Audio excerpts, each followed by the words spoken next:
Okay, so what I want to do really quickly is go through how to make a simple space in Rhino, and then bring it into from Rhino into Illustrator, and start to think about how you make drawings. So hopefully you've done a Rhino tutorial and you have some basic familiarity. I'm going to show a few techniques, but mostly this is about workflow. There are lots of different ways to model in Rhino, and what we're going to do today, it's kind of an interesting one, which I like because it models a physical kind of technique that you would get with a phone cutter, like the croissant, which you see here.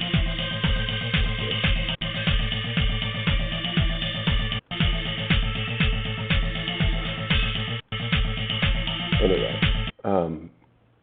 so here we go. All right, so I've opened up Rhino. It's always good to make sure, it's critical actually, and make sure your units are set right. And we're going to make something small, and I like to have the base unit set to inches. By default, you get a grid. If you hit F7, we'll turn off the grid here. And the first thing I'm going to do, I'm going to just kind of create a rectangle. It's going to be about where my space is. And you can click, but I'm just going to specify the first corner at 0, 0, and the second corner at 20 feet, 20 feet. Now, of course, I don't see anything, and I don't see anything because my default layer is the same as my background color. So let's change that. Oop, there we go. 20 feet, 20 feet.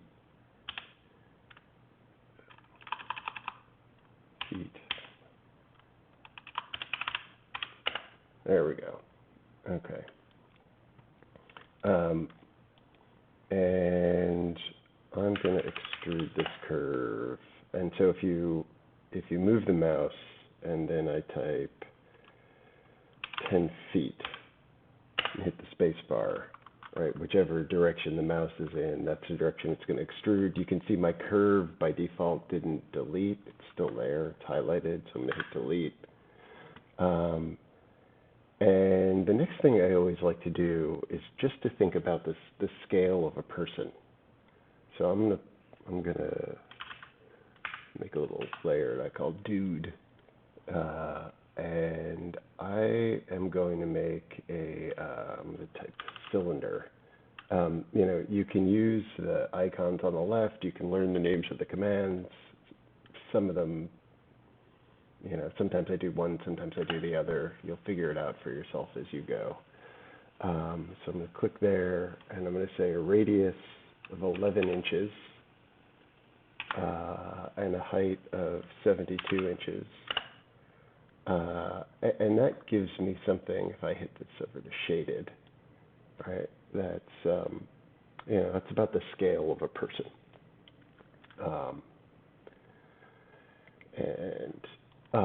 Okay, so now let's just make, what I'm going to do is I'm going to start carving this as if it's a block of foam. And to do that, what you do, let me go back to the default layer there, is you kind of just, so you can see, by the way, right now I'm snapping orthogonally, F8, and now it's not. Right? I'm gonna draw just a line, and then I'm gonna say wire cut. And I'm gonna select my cutting curves, and I'm gonna select my block, and you can see what's happening. It allows me to kind of set the depth, and then set which direction I want to cut. Let's cut this way. And then it's previewing the chunk it's going to take out. All right. Cool. And do it again.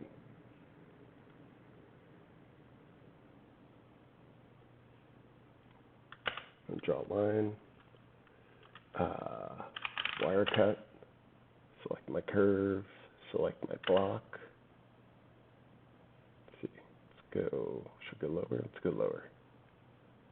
And cut in that direction, all right. This will work, unlike the Proxon machine, this will actually work with a curve if we want.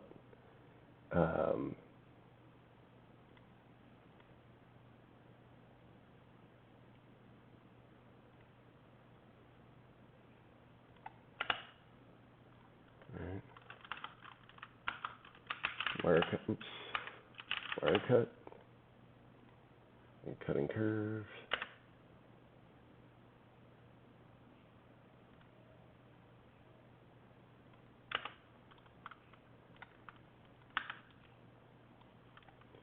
We'll do maybe, right, it doesn't have to go all the way through the block. Wire cut.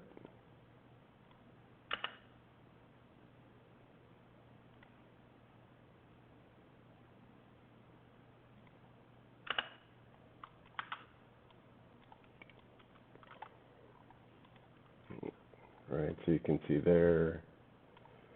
Let's do one more.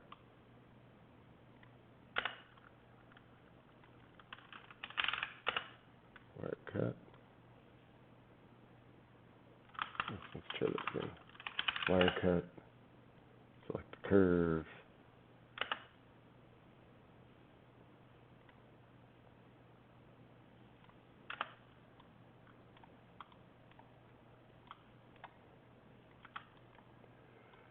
Now, so the nice thing is, right, that's all solid.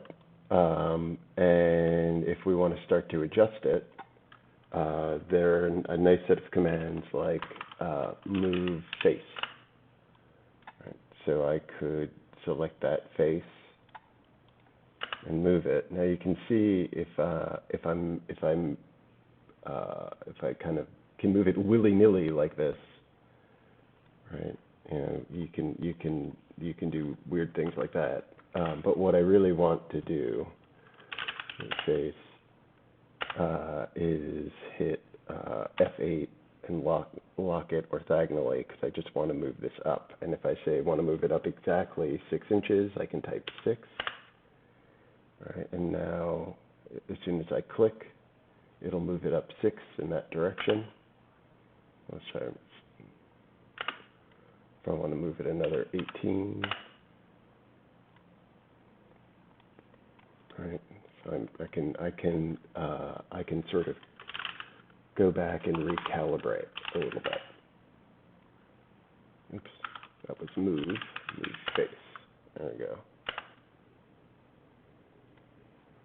Right. There are other commands. There's also move edge. And if I wanted to do that, it can start to get a little bit weird. You can start to accidentally create non-planar faces. There's move point. Oops, there's move.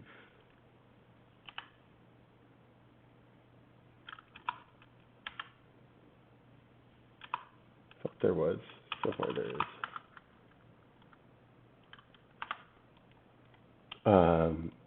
In any event, so now we've got a basic kind of shape, right, which we've done by carving. There's nothing to say that we couldn't also, do something additive, like draw. Oops, let me try that again, and let me turn off the orthogonal lock. There we go.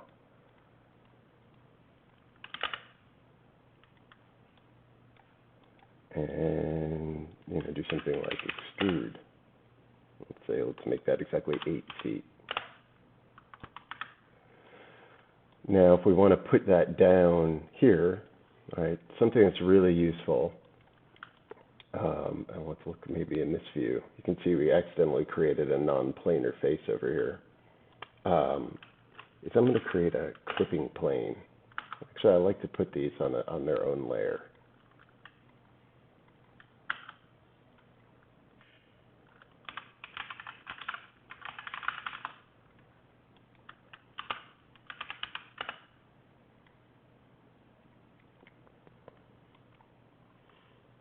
Right, and you can see it points in a certain direction. Oops, I'm going to move it.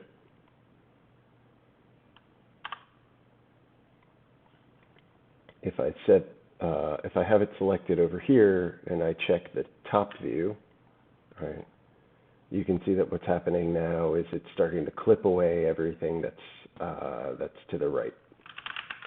Oops. Right, and because I have the perspective, if I check the perspective view, right, you can see it also clips there as well. So what I want to do is I want to move this extrusion down so it lands on the on that surface. There's lots of ways to do this. I know I do this in a kind of a weird way, but I always end up just drawing a box. This reminds me something to talk about. Super critical down here are the snaps. Right, so those determine, like if I say rectangle, right, you can see how it's like snapping to that point. But if I disable the snaps, it won't. Or if I enable the snaps, but I turn off, certain ones, right, intersect. You can see it's telling you what it's using to snap. I turn intersect back on. I guess it's snapping to where two edges are meeting. Or, let's see. You can kind of play around with these and learn what they do. So I'm going to, my snaps on here, just draw a rectangle, right? And the other thing that's super important is project. So let's look at something. What happens is if project is off and you're snapping, it's going to snap. It's going to draw wherever you've. What's a better way of doing this? Let's do it like this.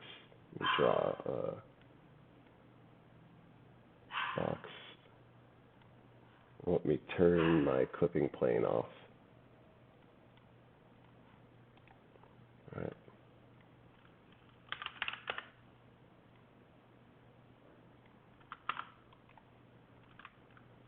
And let me move these. Oops. All right. So you can see if I draw a rectangle and I snap, right, it's snapping to the thing, which makes sense. If I click on project, and I go in this view and I snap, what it's doing is it's projecting my snap onto this imaginary plane that runs through the 0, 0, 0 point. And that seems like a really weird thing to do, but it's actually far more useful. Because a lot of times what you're doing is you're doing something like this, where, let me turn the clipping plane back on, right, where you're trying to snap to something, and you're snapping to this other thing here, and you don't really care where they are in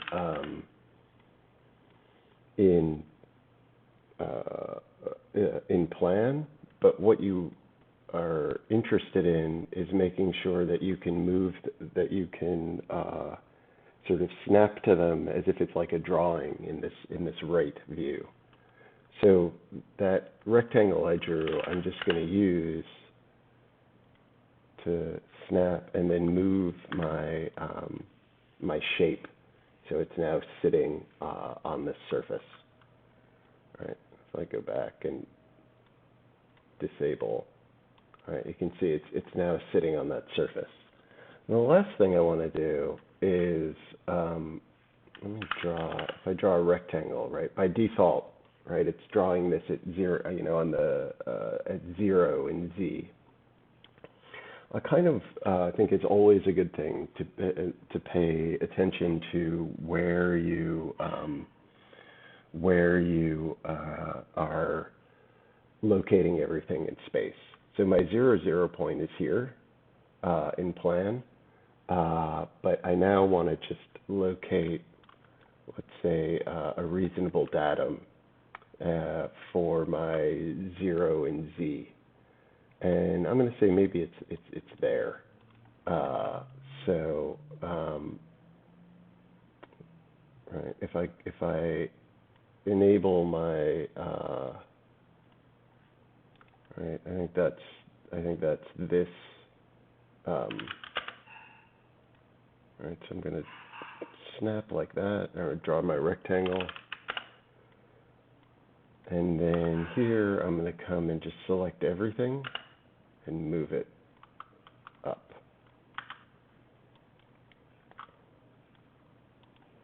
Right. So now I think it's that surface, if I did that right, is at 0 in Z. It's not something that you super have to worry about, but when you start moving around from software to software, it's something that will make your life a lot easier.